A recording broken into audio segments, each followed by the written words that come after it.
So good morning guys. तो चलिए start करते हैं आज के यानी कि 27 अप्रैल के इंपॉर्टेंट करंट अफेयर्स को। तो इस प्रश्न में देखो क्या पूछ रहे हैं, अभी हाल ही में देश में किसे 107वें राष्ट्रीय उद्यान नेशनल पार्क का दर्जा मिल गया है? तो आंसर होगा इसका सिमलीपाल नेशनल पार्क। तो सिमलीपाल ये भारत का 107वां नेशनल पार्क बन गया है। ये अभी तक एक टाइगर रिजर्व था। कहां पर है? उड़ीसा में है। और अब इसे नेशनल पार्क राष्ट्रीय उद्यान का दर्जा मिल चुका है। तो इस तरह से आप कह सकते हो ये देश का नवीनतम नेशनल पार्क बन गया। कौन से नंबर का? 107वां। ये उड़ीसा का दूसरा नेशनल पार्क है, क्योंकि इससे पहले उड़ीसा के पास ऑलरेडी एक नेशनल पार्क है, उसका नाम है भितरकनिका नेशनल पार्क। ठीक है, तो ये उड़ीसा का तो दूसरा बन गया और देश का 107वां बन गया नेशनल पार्क। कौन सा? सिमलीपाल नेशनल पार्क, जो उड़ीसा में है। इतना आप याद रखना। ये तो करंट अफेयर्स की बात हो गई। अब कुछ इसी से संबंधित कुछ स्टैटिक में आपको बताता हूं। अगर बात करें कि भारत के किस राज्य में सबसे ज्यादा नेशनल पार्क्स हैं, तो सबसे ज्यादा मध्य प्रदेश के पास है 11, फिर अंडमान निकोबार के पास है 9, फिर असम के पास है 7। फिर अगले में पूछ रहे हैं अभी हाल ही में विश्व बौद्धिक संपदा दिवस कब मनाया गया? तो आंसर होगा 26 अप्रैल को। तो हर साल 26 अप्रैल को वर्ल्ड इंटेलेक्चुअल प्रॉपर्टी डे के रूप में मनाया जाता है। और थीम क्या है? आईपी और संगीत, आईपी की बीट महसूस करें। IP and music feel the beat of IP. IP यानी कि इंटेलेक्चुअल प्रॉपर्टी। अच्छा, एक ऑर्गेनाइजेशन है इंटेलेक्चुअल प्रॉपर्टी ऑर्गेनाइजेशन, जिसकी स्थापना होती है कब? 1967 में। हेडक्वार्टर मिलेगा जेनेवा स्विट्जरलैंड में और डायरेक्टर जनरल है डैरेन टैंग। और इसी से संबंधित एक सूचकांक हमने पढ़ा था, बौद्धिक संपदा सूचकांक 2024, क्योंकि 2025 में तो आया नहीं है अभी, तो लास्ट ईयर का देखेंगे, वही फाइनल है अभी तक, कि उसमें बौद्धिक संपदा सूचकांक, इसको बोलेंगे आप इंटेलेक्चुअल प्रॉपर्टी इंडेक्स। तो इसमें भारत की रैंक 42 रही, टॉप पे अमेरिका रहा। इसको जारी किया था यूएस चैम्बर ऑफ कॉमर्स ने। फिर अगले में पूछ रहे हैं हाल ही में डॉक्टर कृष्ण स्वामी कस्तूरी रंगन का निधन हो गया, वे किस संस्था के पूर्व अध्यक्ष थे? तो आंसर होगा इसरो। तो डॉक्टर कृष्ण स्वामी कस्तूरी रंगन ये इसरो के पूर्व अध्यक्ष थे। वे 1992 में डॉक्टर यूआर राव के बाद वे इसरो के अध्यक्ष बने थे। और एक इंपॉर्टेंट बात इनसे नोट कर सकते हैं आप कि एसएसएलवी और पीएसएलवी, इसका मतलब हो गया एसएसएलवी मतलब स्मॉल सैटेलाइट लॉन्च व्हीकल और PSLV polar satellite launch vehicle. जो लॉन्चिंग व्हीकल हो गया, प्रक्षेपण यान हो गया, उसको विकसित करने में इन्होंने महत्वपूर्ण भूमिका निभाई थी। उसके अलावा एक क्वेश्चन मैंने आपको कई बार कराया है कि न्यू एजुकेशन पॉलिसी 2020 किसकी सिफारिश पर आती है? तो कस्तूरी रंगन समिति, यही उसके अध्यक्ष थे। वे जेएनयू जवाहरलाल नेहरू यूनिवर्सिटी जो दिल्ली में है उसके कुलाधिपति चांसलर भी रह चुके हैं। ठीक है, और हाल ही में इनका निधन हो गया, तो उनका नाम ध्यान में रखना।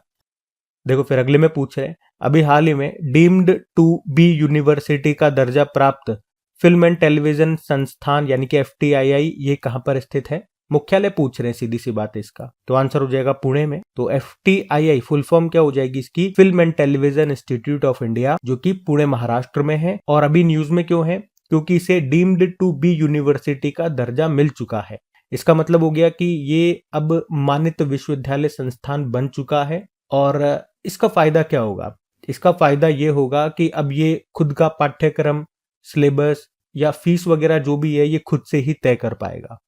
और भारत में डीम्ड यूनिवर्सिटी या कह दूं डीम्ड टू बी यूनिवर्सिटी, ये शिक्षा मंत्रालय द्वारा एक उच्च शिक्षण संस्थानों को दी जाने वाली एक मान्यता है। तो अब ये सीधे यूजीसी और शिक्षा मंत्रालय की देखरेख में आए जाएंगे। फिर अगला प्रश्न भी अच्छा है कि हाल ही में केंद्र सरकार ने कब तक खसरा रुबेला उन्मूलन के लिए राष्ट्रीय अभियान शुरू किया? तो आंसर होगा 2026। तो अभी भारत सरकार ने देश में 100% टीकाकरण कवरेज हासिल करने के लिए अभी 24 अप्रैल 2025 को 2025-26 राष्ट्रीय शून्य खसरा रुबेला उन्मूलन अभियान को शुरू किया है। और इसे शुरू किया गया किसके द्वारा? हमारे जो हेल्थ मिनिस्टर हैं जेपी नड्डा जी के द्वारा। और भारत सरकार ने 2026 तक देश में खसरा और रुबेला को खत्म करने का लक्ष्य रखा है, 2026 तक, याद रखना। और इस अभियान के तहत 9 से 12 महीनों के जो बच्चे होते हैं और 16 से 24 महीने की आयु के जो सभी पात्र बच्चे होते हैं उनको टीके लगाए जाएंगे। ठीक है, तो ये एज ग्रुप भी आपको याद रखना है। कौन से टीके, कौन सी वैक्सीन? MR vaccine. और ये खसरा और जो रुबेला है ये दोनों वायरस से होने वाले रोग है, याद रखना, यानी कि विषाणु। फिर अगले में पूछ रहे हैं देखो अभी हाल ही में ड्रीम टेक्नोलॉजी ने किसे अपना ब्रांड एम्बेसडर बनाया है? तो आंसर होगा कृति सेनन ने। ड्रीम टेक्नोलॉजी ये घरेलू और व्यक्तिगत उपकरण बनाने वाली एक कंपनी है, जैसे कि घर के लिए रोबोटिक वैक्यूम क्लीनर इन्होंने बना दिया, हेयर स्टाइलिंग जो उपकरण होता है वो बना दिया, सौंदर्य उपकरण बना दिए, इस तरह की चीजें ये बनाती है। और वैसे तो ये एक चाइना की कंपनी है और अभी इसी ने पहली बार किसी भारतीय को अपना ब्रांड एम्बेसडर बनाया है। वो कौन है? एक्ट्रेस कृति सेनन है। ड्रीम टेक्नोलॉजी कंपनी का नाम याद रखना। फिर अगले में पूछ रहे हैं क्या, देखो अभी हाल ही में Times Higher Education Asia ranking 2025 में अभी कौन सा भारतीय संस्थान टॉप पे रहा है, या भारतीय संस्थानों में कौन टॉप पे रहा? तो आंसर होगा आईआईएससी बेंगलुरु। तो टाइम्स हायर एजुकेशन ने अभी एशिया यूनिवर्सिटी रैंकिंग 2025 को जारी किया है, जिसमें आईआईएससी बेंगलुरु ये भारत में टॉप यूनिवर्सिटी रहा है। और आईआईएससी बेंगलुरु की बात करें तो एशिया में कौन सा स्थान मिला इसे? 38 नंबर पर है ये। वहीं एशिया में या पूरी इस लिस्ट में कौन टॉप पर है? चाइना की सिंधुआ यूनिवर्सिटी इस लिस्ट में टॉप पर है। और इसमें एशिया के 35 देशों के 853 यूनिवर्सिटीज को शामिल किया गया इस रैंकिंग में। तो भारत में अगर बात करते हैं तो आईआईएससी बेंगलुरु टॉप पर है, इस लिस्ट में 38 नंबर पे है। और भारत में दूसरे स्थान पे अन्ना यूनिवर्सिटी है चेन्नई वाला, जो इस लिस्ट में 111वें स्थान पर है। और तीसरे पे, मतलब भारत में तीसरे पे आईआईटी इंदौर है, लेकिन इस पूरी लिस्ट में वो 131 नंबर पर है। इसमें 7 भारतीय विश्वविद्यालयों को शामिल किया गया पूरी लिस्ट में, तो ये ध्यान में रखना, सब मैंने आपको बता दिया। फिर अगले में पूछ रहे हैं अभी हाल ही में दुनिया का पहला 10 गीगाबिट ब्रॉडबैंड नेटवर्क को किसने लॉन्च किया? तो आंसर होगा चाइना ने।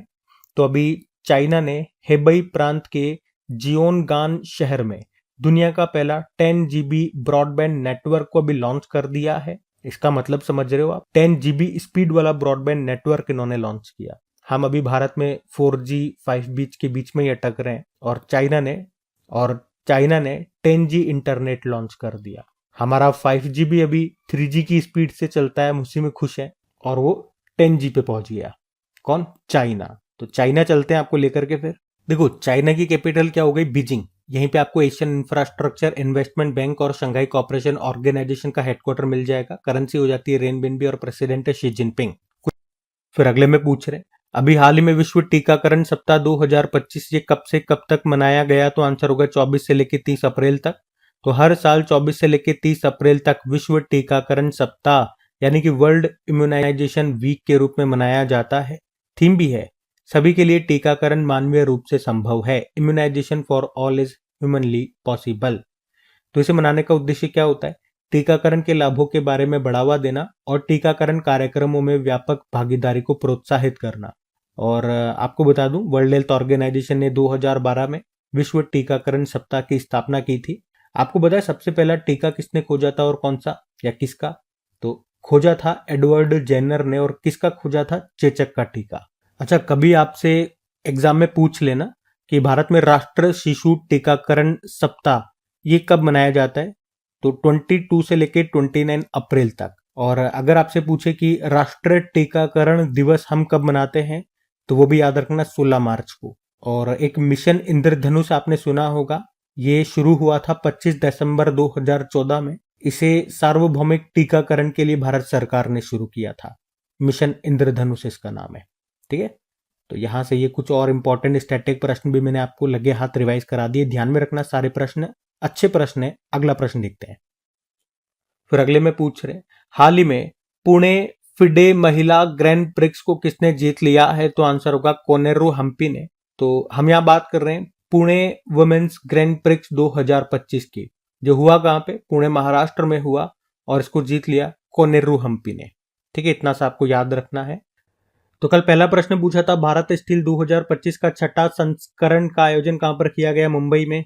और किसे लता दीनानाथ मंगेशकर पुरस्कार 2025 से सम्मानित किया गया? कुमार मंगलम बिरला। विश्व मलेरिया दिवस मनाया गया 25 अप्रैल। और हेनले एंड पार्टनर्स की न्यू वर्ल्ड वेल्थ रिपोर्ट के अनुसार दुनिया का सबसे महंगा शहर मोनाको। किसी फ्रांसीसी नागरिक सम्मान officer of the order of arts and later से सम्मानित किया गया? पायल कपाड़िया को। भारत का पहला क्वांटम कंप्यूटिंग विलेज किस राज्य में स्थापित किया जा रहा है? आंध्र प्रदेश। भारत किस देश के द्वारा आयोजित टैलिस्मान साब्रे नामक अभ्यास में हिस्सा लेगा? ऑस्ट्रेलिया। अभी पहलगाम आतंकी हमले के बाद आक्रमण अभ्यास का आयोजन किसने किया? भारतीय वायुसेना। इंटरनेशनल मॉनेटरी फंड की वर्ल्ड इकोनॉमिक आउटलुक रिपोर्ट के अनुसार दुनिया का सबसे तेजी से बढ़ती अर्थव्यवस्था 2025-26 में कौन सी होगी? भारत। और आखिरी प्रश्न था, फायर सेफ्टी वीक 2025 को कब मनाया जा रहा है? 21 से लेके 25 अप्रैल तक। चलो कल का भी होमवर्क प्रश्न देखते हैं और सेशन एंड करते हैं। तो कल आपसे पूछा था मिसेज यूनिवर्स 2025 का खिताब किस भारतीय ने जीता था? तो आंसर हो जाएगा एंजेला स्वामी ने। आप सभी ने प्रश्न का बिल्कुल सही उत्तर दिया। अब ये रहा आज का आपका होमवर्क प्रश्न।